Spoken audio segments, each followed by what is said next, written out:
Head bandage. First, fold up the triangular scarf.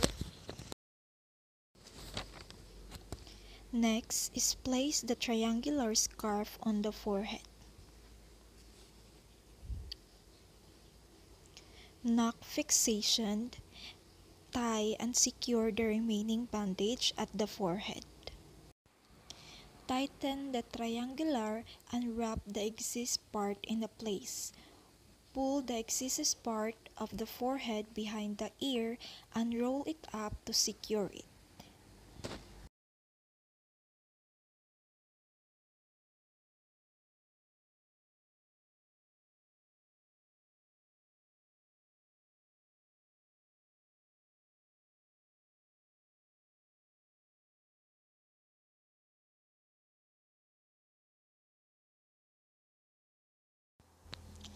Place the center of the bandage on the dressing with the point resting on the shoulder at the side of the injured chest, and its base parallel to the ground.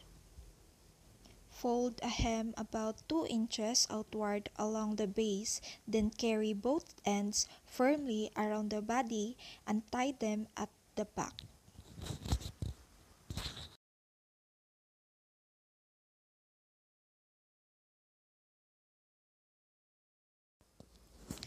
Twist both ends together and bring them up to the shoulder where the point is and tie them as well. Be sure to fold outside hem at each side of the bandage before tying the point.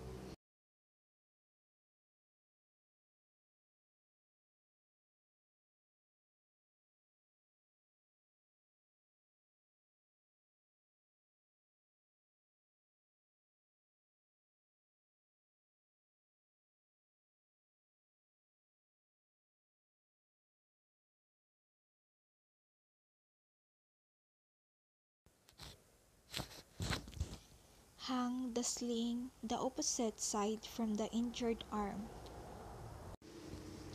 Put it through the shoulder at the injured arm. Stick the fingers out the other side.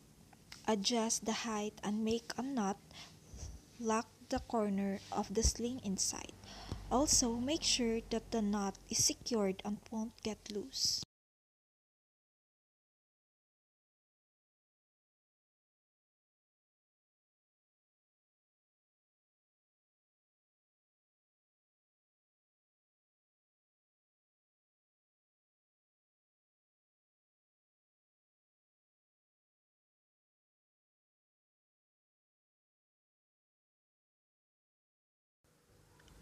Piluon ang triangular bandage nga mahimong cravat or murag pising nga halapad, ibutang sa ibabaw sa tuhod nga na-injured, ipalibot ang duha ka tumoy sa likod sa tuhod, italipi pag-ayo aron dili maglihok ang joint ug aron makompress ang area.